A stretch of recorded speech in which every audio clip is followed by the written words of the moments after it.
Charmides, Plato, persons of the dialogue, Socrates, who is the narrator, Charmides, Charephon, Critias. Scene, the palestra of Taurias, which is near the porch of the king Archon.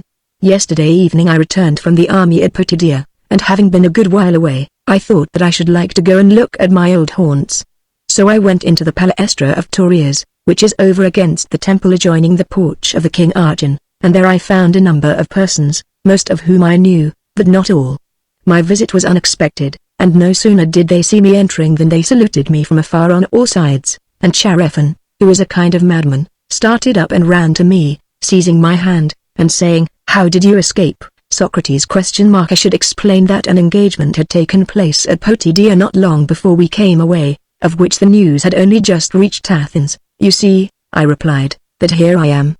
"There was a report," he said, "that the engagement was very severe, and that many of our acquaintance had fallen." "That," I replied, "was not far from the truth." "I suppose," he said, "that you were present." "I was." "Then sit down, and tell us the whole story, which as yet we have only heard imperfectly." I took the place which he assigned to me, by the side of Critias the son of Calliscrus, and when I had saluted him and the rest of the company, I told them the news from the army, and answered their several inquiries.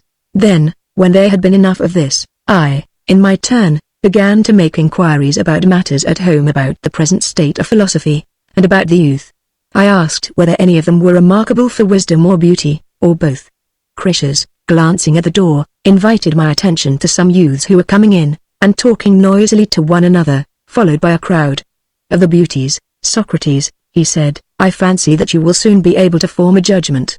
For those who are just entering are the advanced guard of the great beauty, as he is thought to be, of the day, and he is likely to be not far off himself." "Who is he?" I said, "and who is his father?" "Charmides," he replied, "is his name. He is my cousin, and the son of my uncle Glaucon. I rather think that you know him too, although he was not grown up at the time of your departure." "Certainly, I know him," I said, "for he was remarkable even then when he was still a child, and I should imagine that by this time he must be almost a young man. You will see," he said, "in a moment what progress he has made and what he is like." He had scarcely said the word, when Charmides entered. "Now you know, my friend, that I cannot measure anything, and of the beautiful, I am simply such a measure as a white line is of chalk, for almost all young persons appear to be beautiful in my eyes." But at that moment, when I saw him coming in, I confess that I was quite astonished at his beauty and stature. All the world seemed to be enamored of him. Amazement and confusion reigned when he entered, and a troop of lovers followed him. That grown-up men like ourselves should have been affected in this way was not surprising, but I observed that there was the same feeling among the boys. All of them, down to the very least child, turned and looked at him, as if he had been a statue. Charephon called me and said, "What do you think of him, Socrates? Has he not a beautiful face?" "Most beautiful," I said. "But you would think nothing of his face," he replied, "if you could see his naked form. He is absolutely perfect." And to this they all agreed. "By Heracles," I said, "there never was such a paragon. If he has only one other slight addition." "What is that?" said Critias. "If he has a noble soul, and being of your house, Critias, he may be expected to have this." "He is as fair and good within, as he is without," replied Critias. "Then, before we see his body, should we not ask him to show us his soul, naked and undisguised? He is just of an age at which he will like to talk." "That he will," said Critias, "and I can tell you that he is a philosopher already, and also a considerable poet, not in his own opinion only, but in that of others." "That, my dear Critias," I replied, "is a distinction which has long been in your family, and is inherited by you from Solon. But why do you not call him, and show him to us? For even if he were younger than he is, there could be no impropriety in his talking to us in the presence of you, who are his guardian and cousin." "Very well," he said, "then I will call him," and turning to the attendant, he said, "Call Charmides, and tell him that I want him to come and see a physician about the illness of which he spoke to me the day before yesterday."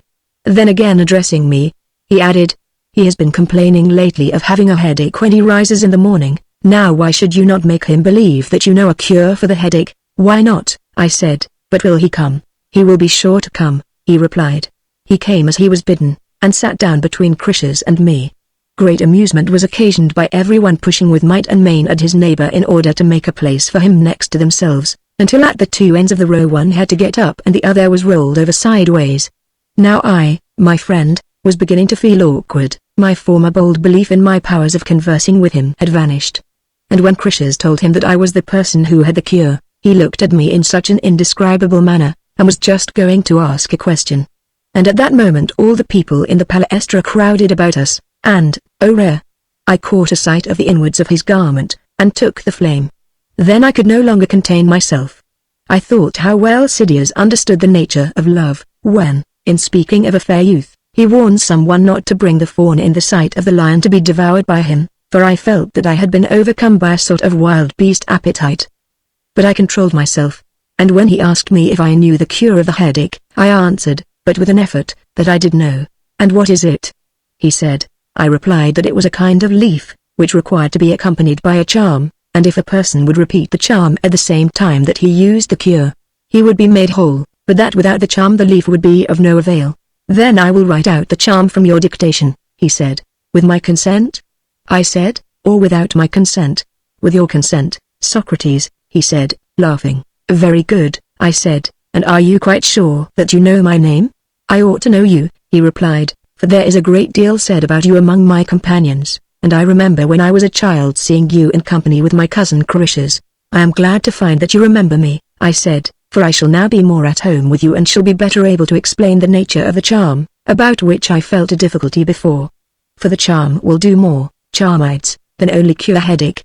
I dare say that you have heard eminent physicians say to a patient who comes to them with bad eyes, that they cannot cure his eyes by themselves, but that if his eyes are to be cured, his head must be treated, and then again they say that to think of curing the head alone, and not the rest of the body also, is the height of folly. And arguing in this way they apply their methods to the whole body, and try to treat and heal the whole and the part together. Did you ever observe that this is what they say?" "Yes," he said, "and they are right." "And you would agree with them?" "Yes," he said, "certainly I should." His approving answers reassured me, and I began by degrees to regain confidence, and the vital heat returned. "Such, Charmides," I said, "is the nature of the charm, which I learned when serving with the army from one of the physicians of the Thracian king Zamilxis, who are said to be so skillful that they can even give immortality. This Thracian told me that in these notions of theirs, which I was just now mentioning, the Greek physicians are quite right as far as they go.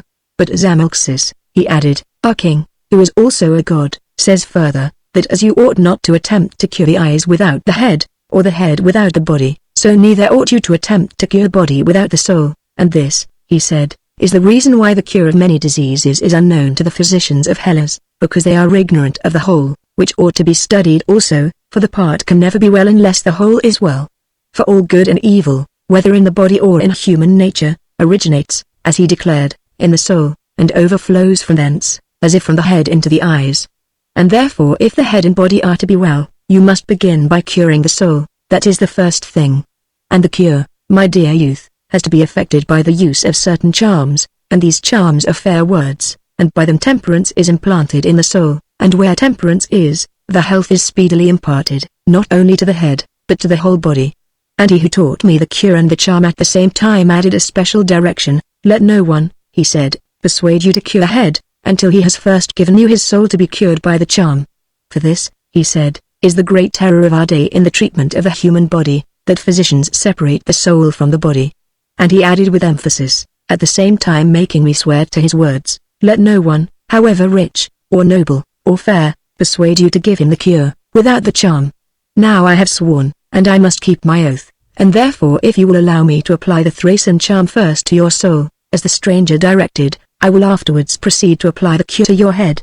But if not, I do not know what I am to do with you, my dear Charmides. Critias, when he heard this, said, the headache will be an unexpected gain to my young relation, if the pain in his head compels him to improve his mind, and I can tell you, Socrates, that Charmides is not only preeminent in beauty among his equals, but also in that quality which is given by the charm, and this, as you say, is temperance. Yes, I said, then let me tell you that he is the most temperate of human beings, and for his age inferior to none in any quality. Yes, I said, Charmides, and indeed I think that you ought to excel others in all good qualities, for if I am not mistaken there is no one present who could easily point out two Athenian houses, whose union would be likely to produce a better or nobler scion than the two from which you are sprung.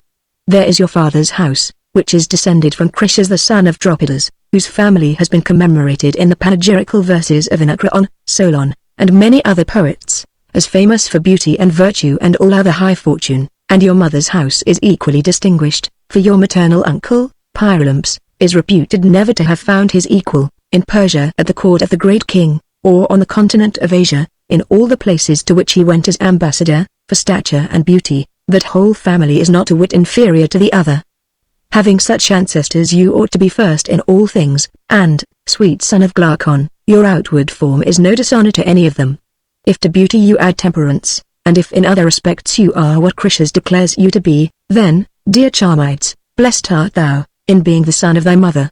And here lies the point, for if, as he declares, you have this gift of temperance already, and are temperate enough, in that case you have no need of any charms, whether of Zamaxis or of Abares the Hyperborean, and I may as well let you have the cure of the head at once, but if you have not yet acquired this quality, I must use the charm before I give you the medicine. Please, therefore, to inform me whether you admit the truth of what Croesus has been saying have you or have you not this quality of temperance? Charmides blushed, and the blush heightened his beauty, for modesty is becoming in youth. He then said very ingenuously, that he really could not at once answer, either yes, or no, to the question which I had asked, for, said he, if I affirmed that I am not temperate, that would be a strange thing for me to say of myself, and also I should give the lie to Croesus, and many others who think as he tells you, that I am temperate, but, on the other hand, if I say that I am, I shall have to praise myself, which would be ill manners, and therefore I do not know how to answer you. I said to him, that is a natural reply, Charmides, and I think that you and I ought together to inquire whether you have this quality about which I am asking or not, and then you will not be compelled to say what you do not like, neither shall I be a rash practitioner of medicine. Therefore, if you please, I will share the inquiry with you, but I will not press you if you would rather not.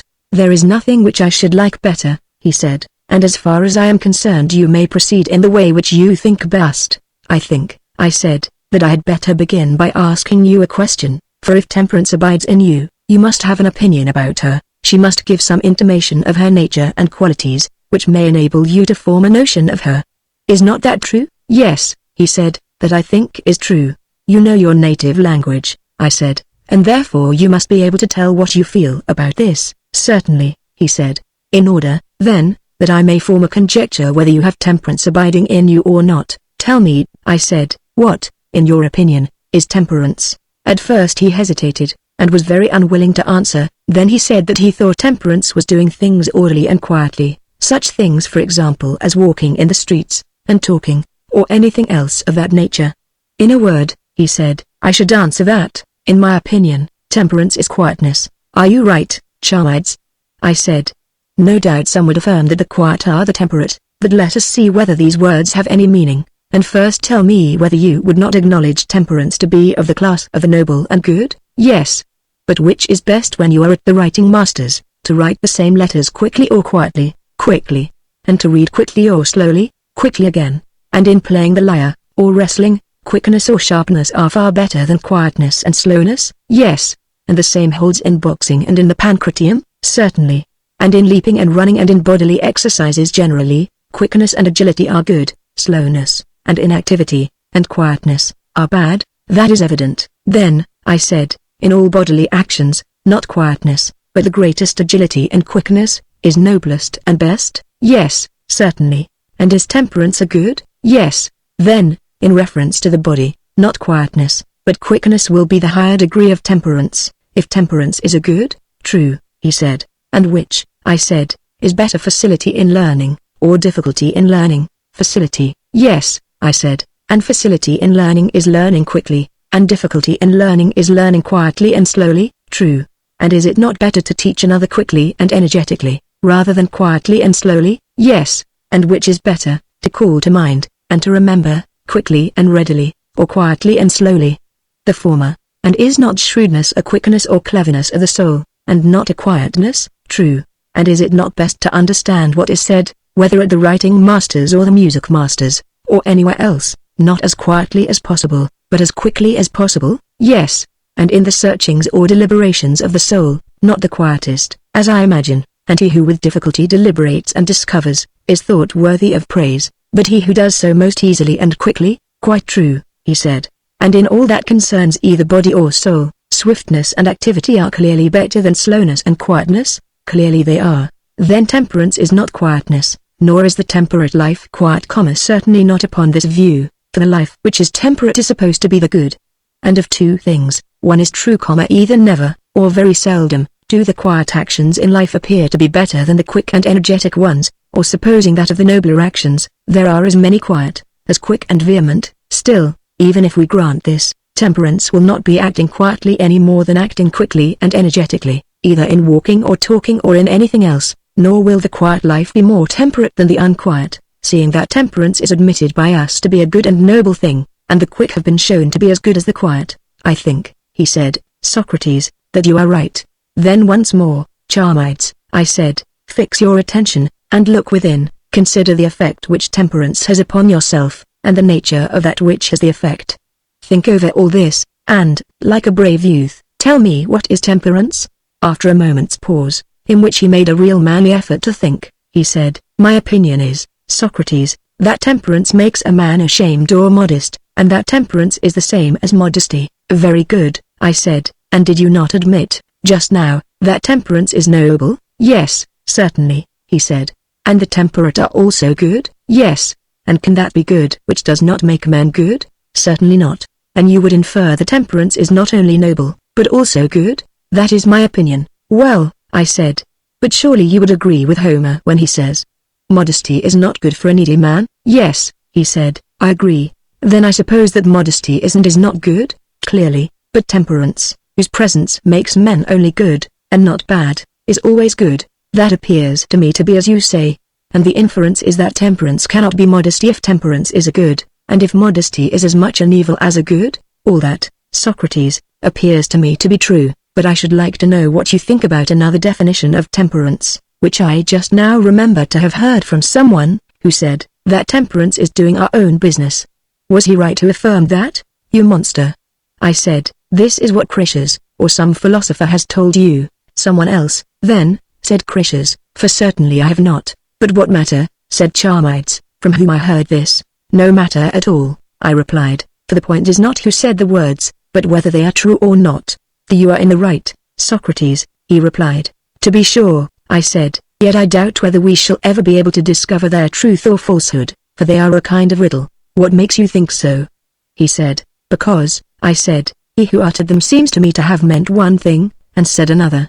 Is the scribe, for example, to be regarded as doing nothing when he reads or writes?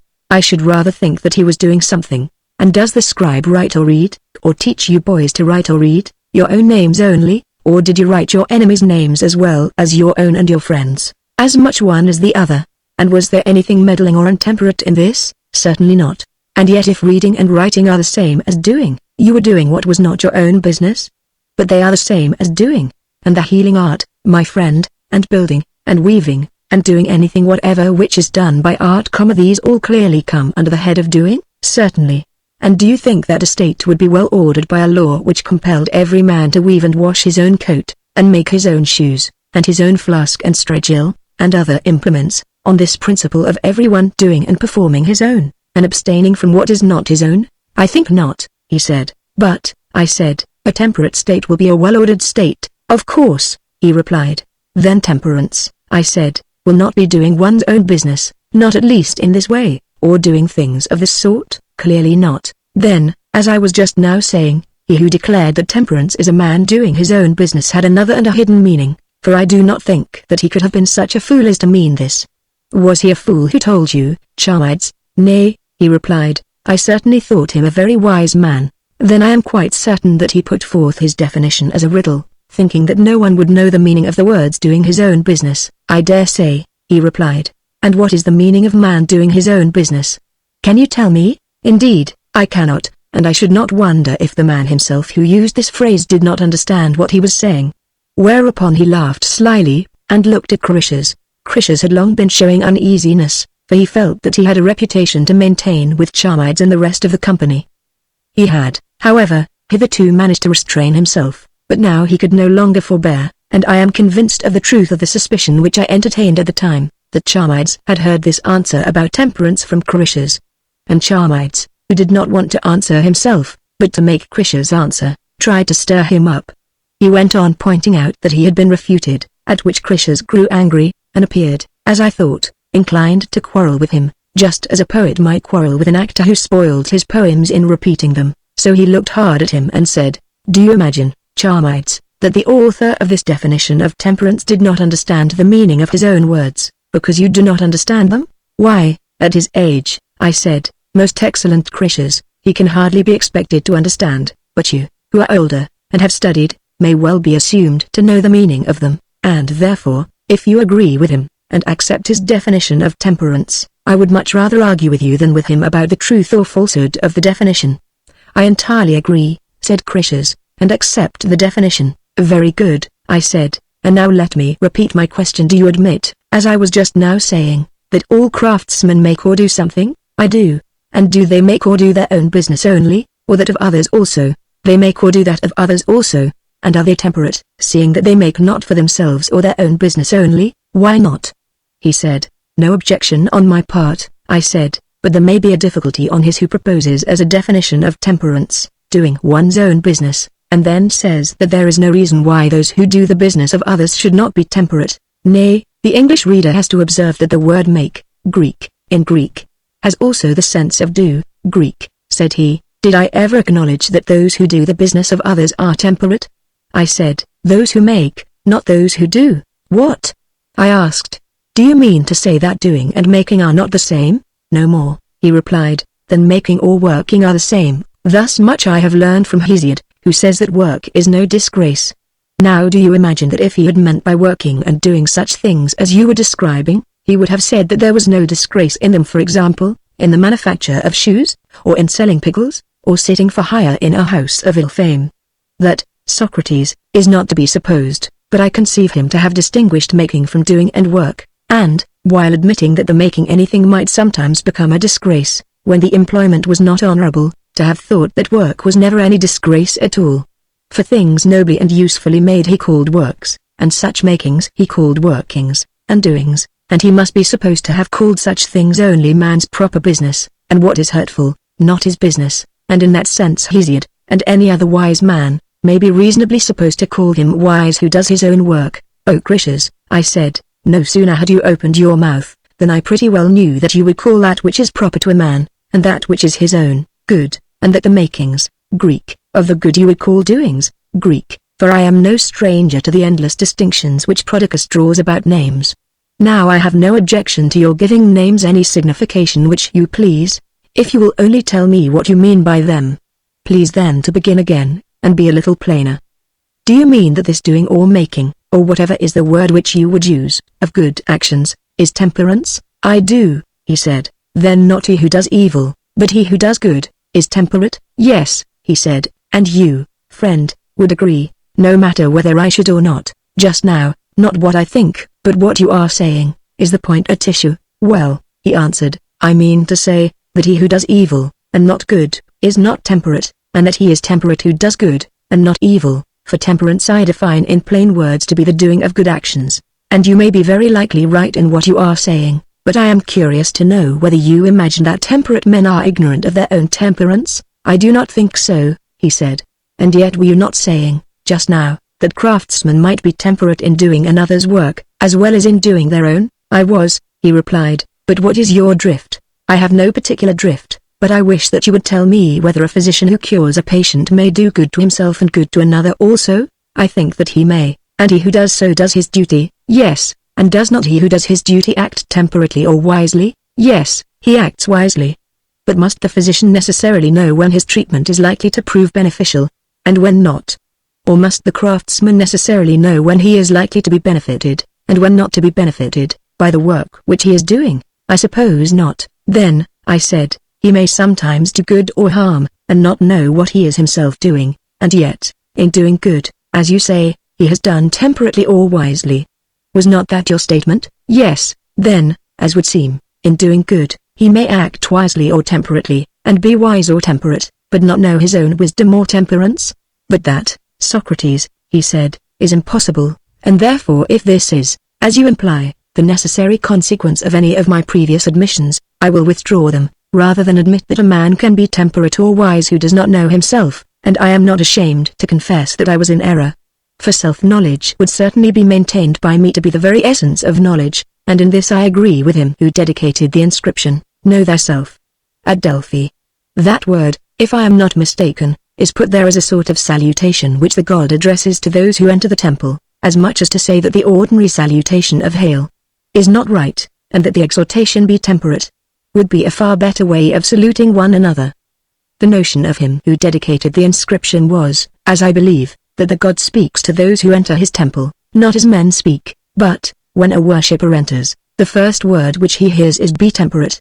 This, however, like a prophet he expresses in a sort of riddle, for "know thyself" and "be temperate" are the same, as I maintain, and as the letters imply, Greek, and yet they may be easily misunderstood, and succeeding sages who added "never too much," or, "give a pledge, and evil is nigh at hand," would appear to have so misunderstood them, for they imagined that "know thyself" was a piece of advice which the god gave, and not his salutation of the worshippers at their first coming in, and they dedicated their own inscription under the idea that they too would give equally useful pieces of advice. Shall I tell you, Socrates, why I say all this? My object is to leave the previous discussion, in which I know not whether you or I are more right, but, at any rate, no clear result was attained, and to raise a new one in which I will attempt to prove, if you deny, that temperance is self-knowledge. Yes, I said, Critias. But you come to me as though I professed to know about the questions which I ask, and as though I could, if I only would, agree with you. Whereas the fact is that I inquire with you into the truth of that which is advanced from time to time, just because I do not know, and when I have inquired, I will say whether I agree with you or not. Please then to allow me time to reflect. Reflect, he said. I am reflecting, I replied, and discover that temperance, or wisdom, if implying a knowledge of anything, must be a science, and a science of something. Yes, he said, the science of itself, is not medicine, I said, the science of health, true. And suppose, I said, that I were asked by you what is the use or effect of medicine, which is this science of health, I should answer that medicine is a very great use in producing health, which, as you will admit, is an excellent effect, granted. And if you were to ask me, what is the result or effect of architecture, which is the science of building, I should say houses, and so of other arts, which all have their different results. Now I want you, Critias, to answer a similar question about temperance, or wisdom, which, according to you, is the science of itself. Admitting this view, I ask of you, what good work, worthy of the name wise, does temperance or wisdom, which is the science of itself, effect? Answer me. That is not the true way of pursuing the inquiry, Socrates, he said, for wisdom is not like the other sciences, any more than they are like one another. But you proceed as if they were alike. For tell me, he said, what result is there of computation or geometry, in the same sense as a house is the result of building, or a garment of weaving, or any other work of any other art? Can you show me any such result of them? You cannot, that is true, I said, but still each of these sciences has a subject which is different from the science. I can show you that the art of computation has to do with odd and even numbers in their numerical relations to themselves and to each other. Is not that true? Yes, he said, and the odd and even numbers are not the same with the art of computation, they are not. The art of weighing, again, has to do with lighter and heavier, but the art of weighing is one thing, and the heavy and the light another. Do you admit that? Yes. Now, I want to know, what is that which is not wisdom, and of which wisdom is the science? You are just falling into the old error, Socrates, he said. You come asking in what wisdom or temperance differs from the other sciences, and then you try to discover some respect in which they are alike, but they are not, for all the other sciences are of something else, and not of themselves. Wisdom alone is a science of other sciences, and of itself. And of this, as I believe, you are very well aware, and that you are only doing what you denied that you were doing just now, trying to refute me, instead of pursuing the argument. And what if I am? How can you think that I have any other motive in refuting you but what I should have in examining into myself? Which motive would be just a fear of my unconsciously fancying that I knew something of which I was ignorant. And at this moment I pursue the argument chiefly for my own sake, and perhaps in some degree also for the sake of my other friends. For is not the discovery of things as they truly are, a good common to all mankind? Yes, certainly, Socrates, he said. Then, I said, be cheerful, sweet sir, and give your opinion in answer to the question which I asked, never minding whether Critias or Socrates is the person refuted. Attend only to the argument, and see what will come of the refutation. I think that you are right, he replied, and I will do as you say. Tell me, then, I said, What you mean to affirm about wisdom? I mean to say that wisdom is the only science which is the science of itself as well as of the other sciences. But the science of science, I said, will also be the science of the absence of science. Very true, he said. Then the wise or temperate man, and he only, will know himself, and be able to examine what he knows or does not know, and to see what others know and think that they know and do really know, and what they do not know, and fancy that they know, when they do not. No other person will be able to do this. And this is wisdom and temperance and self-knowledge for a man to know what he knows, and what he does not know. That is your meaning? Yes, he said. Now then, I said, making an offering of the third or last argument to Zeus the Savior, let us begin again, and ask, in the first place, whether it is or is not possible for a person to know that he knows and does not know what he knows and does not know, and in the second place, whether, if perfectly possible, such knowledge is of any use. That is what we have to consider, he said. And here, Critias, I said, I hope that you will find a way out of a difficulty into which I have got myself. Shall I tell you the nature of the difficulty? By all means, he replied. Does not what you have been saying, if true, amount to this, that there must be a single science which is wholly a science of itself and of other sciences, and that the same is also the science of the absence of science? Yes. But consider how monstrous this proposition is, my friend. In any parallel case, the impossibility will be transparent to you. How is that? And in what cases do you mean? In such cases as this, suppose that there is a kind of vision which is not like ordinary vision, but a vision of itself and of other sorts of vision, and of the defect of them, which in seeing sees no color, but only itself and other sorts of vision. Do you think that there is such a kind of vision? Certainly not. Or is there a kind of hearing which hears no sound at all, but only itself and other sorts of hearing, or the defects of them? There is not.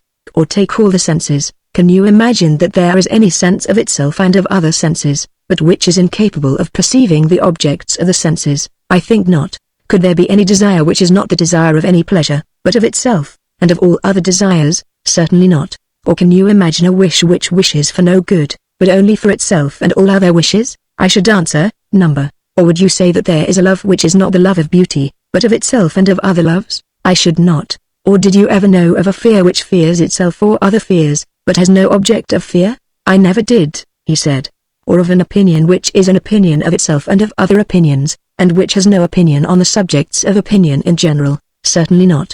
But surely we are assuming a science of this kind, which, having no subject matter, is a science of itself and of the other sciences. Yes, that is what is affirmed. But how strange is this! If it be indeed true, we must not however as yet absolutely deny the possibility of such a science. Let us rather consider the matter. You are quite right. Well then, this science of which we are speaking is a science of something, and is of a nature to be a science of something? Yes, just as that which is greater is of a nature to be greater than something else. Socrates is intending to show that science differs from the object of science, as any other relative differs from the object of relation. But where there is comparison greater, less, heavier, lighter, and the like, a relation to self as well as to other things involves an absolute contradiction, and in other cases, as in the case of the senses, is hardly conceivable. The use of the genitive after the comparative in Greek, creates an unavoidable obscurity in the translation. Yes, which is less, if the other is conceived to be greater, to be sure, and if we could find something which is at once greater than itself, and greater than other great things, but not greater than those things in comparison of which the others are greater, then that thing would have the property of being greater and also less than itself. That, Socrates, he said, is the inevitable inference. Or if there be a double which is double of itself and of other doubles, these will be halves, for the double is relative to the half. That is true. And that which is greater than itself will also be less, and that which is heavier will also be lighter, and that which is older will also be younger, and the same of other things. That which has a nature relative to self will retain also the nature of its object. I mean to say, for example, that hearing is, as we say, of sound or voice. Is that true? Yes. Then if hearing hears itself, it must hear a voice, for there is no other way of hearing. Certainly. And sight also, my excellent friend, if it sees itself must see a color, for sight cannot see that which has no color. Number. Do you remark, Critias, that in several of the examples which have been recited the notion of a relation to self is altogether inadmissible, and in other cases hardly credible inadmissible, for example, in the case of magnitudes, numbers, and the like? Very true. But in the case of hearing and sight, or in the power of self-motion, and the power of heat to burn, this relation to self will be regarded as incredible by some, but perhaps not by others. And some great man, my friend, is wanted, who will satisfactorily determine for us, whether there is nothing which has an inherent property of relation to self, or some things only and not others, and whether in this class of self-related things, if there be such a class, that science which is called wisdom or temperance is included. I altogether distrust my own power of determining these matters. I am not certain whether there is such a science of science at all, and even if there be, I should not acknowledge this to be wisdom or temperance, until I can also see whether such a science would or would not do us any good, for I have an impression that temperance is a benefit and a good. And therefore, O son of Calliscrus, as you maintain that temperance or wisdom is a science of science, and also of the absence of science, I will request you to show in the first place, as I was saying before, the possibility, and in the second place, the advantage, of such a science, and then perhaps you may satisfy me that you are right in your view of temperance. Croesus heard me say this, and saw that I was in a difficulty, and as one person when another yawns in his presence catches the infection of yawning from him, so did he seem to be driven into a difficulty by my difficulty. But as he had a reputation to maintain, he was ashamed to admit before the company that he could not answer my challenge or determine the question at issue, and he made an unintelligible attempt to hide his perplexity. In order that the argument might proceed, I said to him, well then Croesus, if you like, let us assume that there is this science of science, whether the assumption is right or wrong may hereafter be investigated. Admitting the existence of it, will you tell me how such a science enables us to distinguish what we know or do not know, which, as we were saying, is self-knowledge or wisdom? So we were saying, yes, Socrates, he said, and that I think is certainly true, for he who has this science or knowledge which knows itself will become like the knowledge which he has, in the same way that he who has swiftness will be swift, and he who has beauty will be beautiful, and he who has knowledge will know. In the same way he who has that knowledge which is self-knowing, will know himself. I do not doubt, I said, that a man will know himself, when he possesses that which has self-knowledge, but what necessity is there that, having this, he should know what he knows and what he does not know, because, Socrates, they are the same. Very likely, I said, but I remain as stupid as ever, for still I fail to comprehend how this knowing what you know and do not know is the same as the knowledge of self. What do you mean? He said, this is what I mean, I replied. I will admit that there is a science of science Can this do more than determine that of two things one is and the other is not science or knowledge? No, just that. But is knowledge or want of knowledge of health the same as knowledge or want of knowledge of justice? Certainly not. The one is medicine, and the other is politics, whereas that of which we are speaking is knowledge pure and simple. Very true, and if a man knows only, and has only knowledge of knowledge, and has no further knowledge of health and justice, the probability is that he will only know that he knows something, and has a certain knowledge, whether concerning himself or other men. True. Then how will this knowledge or science teach him to know what he knows? Say that he knows health not wisdom or temperance. But the art of medicine has taught it to him and he has learned harmony from the art of music, and building from the art of building neither, from wisdom or temperance, and the same of other things. That is evident. How will wisdom, regarded only as a knowledge or science of science, ever teach him that he knows health, or that he knows building? It is impossible. Then he who is ignorant of these things will only know that he knows, but not what he knows. True. Then wisdom or being wise appears to be not the knowledge of the things which we do or do not know, but only the knowledge that we know or do not know? That is the inference. Then he who has this knowledge will not be able to examine whether a pretender knows or does not know that which he says that he knows. He will only know that he has a knowledge of some kind, but wisdom will not show him of what the knowledge is, plainly not. Neither will he be able to distinguish the pretender in medicine from the true physician, nor between any other true and false professor of knowledge. Let us consider the matter in this way. If the wise man or any other man wants to distinguish the true physician from the false, how will he proceed? He will not talk to him about medicine, and that, as we were saying, is the only thing which the physician understands. True. And, on the other hand, the physician knows nothing of science, for this has been assumed to be the province of wisdom. True. And further, since medicine is science, we must infer that he does not know anything of medicine. Exactly. Then the wise man may indeed know that the physician has some kind of science or knowledge, but when he wants to discover the nature of this he will ask, what is the subject matter? For the several sciences are distinguished not by the mere fact that they are sciences, but by the nature of their subjects. Is not that true? Quite true. And medicine is distinguished from other sciences as having the subject matter of health and disease? Yes. And he who would inquire into the nature of medicine must pursue the inquiry into health and disease, and not into what is extraneous. True. And he who judges rightly will judge of the physician as a physician in what relates to these. He will consider whether what he says is true, and whether what he does is right. In relation to health and disease, he will.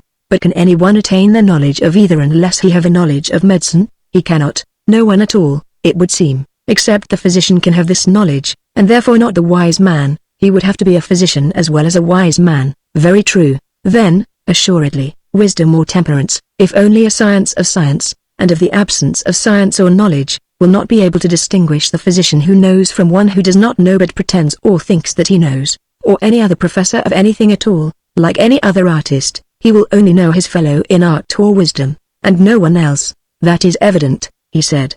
But then what profit, Critias, I said, is there any longer in wisdom or temperance which yet remains, if this is wisdom? If, indeed, as we were supposing at first, the wise man had been able to distinguish what he knew and did not know, and that he knew the one and did not know the other, and to recognize a similar faculty of discernment in others, there would certainly have been a great advantage in being wise, for then we should never have made a mistake, but have passed through life the unerring guides of ourselves and of those who are under us, and we should not have attempted to do what we did not know, but we should have found out those who knew, and have handed the business over to them and trusted in them. Nor should we have allowed those who were under us to do anything which they were not likely to do well, and they would be likely to do well just that of which they had knowledge, and the house or state which was ordered or administered under the guidance of wisdom, and everything else of which wisdom was the lord, would have been well ordered, for truth guiding, and error having been eliminated. In all their doings, men would have done well, and would have been happy. Was not this, Critias, what we spoke of as the great advantage of wisdom, to know what is known and what is unknown to us? Very true, he said. And now you perceive, I said, that no such science is to be found anywhere. I perceive, he said. May we assume then, I said, that wisdom, viewed in this new light merely as a knowledge of knowledge and ignorance, has this advantage: that he who possesses such knowledge will more easily learn anything which he learns, and that everything will be clearer to him, because, in addition to the knowledge of individuals, he sees the science, and this also will better enable him to test the knowledge which others have of what he knows himself. Whereas the inquirer who is without this knowledge may be supposed to have a feebler and weaker insight. Are not these, my friend, the real advantages which are to be gained from wisdom? And are not we looking and seeking after something more than is to be found in her? That is very likely, he said. That is very likely, I said, and very likely, too, we have been inquiring to no purpose, as I am led to infer, because I observe that if this is wisdom, some strange consequences would follow. Let us, if you please, assume the possibility of this science of sciences, and further admit and allow, as was originally suggested, that wisdom is the knowledge of what we know and do not know.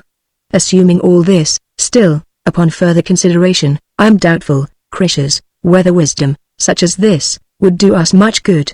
For we were wrong, I think, in supposing, as we were saying just now, that such wisdom ordering the government of house or state will be a great benefit. How so? He said. Why, I said, we were far too ready to admit the great benefits which mankind would obtain from their severally doing the things which they knew, and committing the things of which they are ignorant to those who were better acquainted with them. Were we not right in making that admission? I think not. How very strange, Socrates. By the dog of Egypt, I said, there I agree with you, and I was thinking as much just now when I said that strange consequences would follow, and that I was afraid we were on the wrong track, for however ready we may be to admit that this is wisdom, I certainly cannot make out what good this sort of thing does to us. What do you mean? He said, I wish that you could make me understand what you mean. I dare say that what I am saying is nonsense, I replied, and yet if a man has any feeling of what is due to himself, he cannot let the thought which comes into his mind pass away unheeded and unexamined. I like that, he said. Here, then, I said, my own dream, whether coming through the horn or the ivory gate, I cannot tell. The dream is this: let us suppose that wisdom is such as we are now defining, and that she has absolute sway over us, then each action will be done according to the arts or sciences, and no one professing to be a pilot when he is not, or any physician or general, or anyone else pretending to know matters of which he is ignorant, will deceive or elude us. Our health will be improved, our safety at sea, and also in battle, will be assured, our coats and shoes, and all other instruments and implements will be skillfully made, because the workman will be good and true.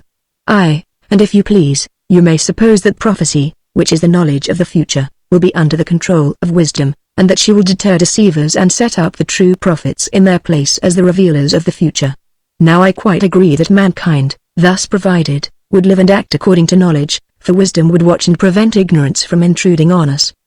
But whether by acting according to knowledge we shall act well and be happy, my dear Krishas, this is a point which we have not yet been able to determine. Yet I think, he replied, that if you discard knowledge, you will hardly find the crown of happiness in anything else. But of what is this knowledge? I said. Just answer me that small question. Do you mean a knowledge of shoemaking? God forbid. Or of working in brass? Certainly not. Or in wool, or wood, or anything of that sort? No, I do not. Then, I said, we are giving up the doctrine that he who lives according to knowledge is happy, for these live according to knowledge, and yet they are not allowed by you to be happy. But I think that you mean to confine happiness to particular individuals who live according to knowledge, such for example as the prophet, who, as I was saying, knows the future. Is it of him you are speaking or of someone else? Yes, I mean him, but there are others as well. Yes, I said, someone who knows the past and present as well as the future, and is ignorant of nothing. Let us suppose that there is such a person, and if there is, you will allow that he is the most knowing of all living men. Certainly he is. Yet I should like to know one thing more, which of the different kinds of knowledge makes him happy? Or do all equally make him happy? Not all equally, he replied. But which most tends to make him happy? The knowledge of what past, present, or future thing? May I infer this to be the knowledge of the game of drafts? Nonsense about the game of drafts, or of computation, number, or of health. That is nearer the truth, he said, and that knowledge which is nearest of all, I said, is the knowledge of what? The knowledge with which he discerns good and evil. Monster, I said, you have been carrying me round in a circle, and all this time hiding from me the fact that the life according to knowledge is not that which makes men act rightly and be happy, not even if knowledge include all the sciences, but one science only, that of good and evil. For, let me ask you, Krishas, whether, if you take away this, medicine will not equally give health, and shoemaking equally produce shoes, and the art of the weaver clothes ? Whether the art of the pilot will not equally save our lives at sea, and the art of the general in war? Quite so. And yet, my dear Krishas, none of these things will be well or beneficially done, if the science of the good be wanting. True, but that science is not wisdom or temperance, but a science of human advantage, not a science of other sciences, or of ignorance, but of good and evil, and if this be of use, then wisdom or temperance will not be of use. And why, he replied, will not wisdom be of use? For, however much we assume that wisdom is a science of sciences, and has a sway over other sciences, surely she will have this particular science of the good under her control, and in this way will benefit us. And will wisdom give health? I said, is not this rather the effect of medicine? Or does wisdom do the work of any of the other arts? Do they not each of them do their own work? Have we not long ago asseverated that wisdom is only the knowledge and of ignorance, and of nothing else? That is obvious. Then wisdom will not be the producer of health. Certainly not. The art of health is different. Yes, different. Nor does wisdom give advantage, my good friend, for that again we have just now been attributing to another art. Very true. How then can wisdom be advantageous, when giving no advantage? That, Socrates, is certainly inconceivable. You see then, Krishas, that I was not far wrong in fearing that I could have no sound notion about wisdom. I was quite right in depreciating myself, for that which is admitted to be the best of all things would never have seemed to us useless, if I had been good for anything at an inquiry. But now I have been utterly defeated, and have failed to discover what that is to which the imposer of names gave this name of temperance or wisdom. And yet many more admissions were made by us than could be fairly granted, for we admitted that there was a science of science, although the argument said no, and protested against us, and we admitted further, that this science knew the works of the other sciences, although this too was denied by the argument, because we wanted to show that the wise man had knowledge of what he knew and did not know. Also we nobly disregarded, and never even considered, the impossibility of a man knowing in a sort of way that which he does not know at all, for our assumption was, that he knows that which he does not know, than which nothing, as I think, can be more irrational. And yet, after finding us so easy and good-natured, the inquiry is still unable to discover the truth, but mocks us to a degree, and has gone out of its way to prove the inutility of that which we admitted only by a sort of supposition and fiction to be the true definition of temperance or wisdom, which result, as far as I am concerned, is not so much to be lamented, I said. But for your sake, Charmides, I am very sorry that you, having such beauty and such wisdom and temperance of soul, should have no profit or good in life from your wisdom and temperance. And still more am I grieved about the charm which I learned with so much pain, and to so little profit, from the Thracian, for the sake of a thing which is nothing worth. I think indeed that there is a mistake, and that I must be a bad inquirer, for wisdom or temperance I believe to be really a great good, and happy are you, Charmides, if you certainly possess it. Wherefore examine yourself, and see whether you have this gift and can do without the charm, for if you can, I would rather advise you to regard me simply as a fool who is never able to reason out anything, and to rest assured that the more wise and temperate you are, the happier you will be. Charmides said, I am sure that I do not know, Socrates, whether I have or have not this gift of wisdom and temperance, for how can I know whether I have a thing, of which even you and Critias are, as you say, unable to discover the nature? Not that I believe you, and further, I am sure, Socrates, that I do need the charm, and as far as I am concerned, I shall be willing to be charmed by you daily, until you say that I have had enough. Very good, Charmides, said Critias, if you do this I shall have a proof of your temperance, that is, if you allow yourself to be charmed by Socrates, and never desert him at all. You may depend on my following and not deserting him, said Charmides. If you who are my guardian command me, I should be very wrong not to obey you, and I do command you, he said. Then I will do as you say, and begin this very day. You sirs, I said, what are you conspiring about? We are not conspiring, said Charmides, we have conspired already. And are you about to use violence, without even going through the forms of justice? Yes, I shall use violence, he replied, since he orders me, and therefore you had better consider well. But the time for consideration has passed, I said, when violence is employed, and you, when you are determined on anything, and in the mood of violence, are irresistible. Do not you resist me then, he said. I will not resist you, I replied,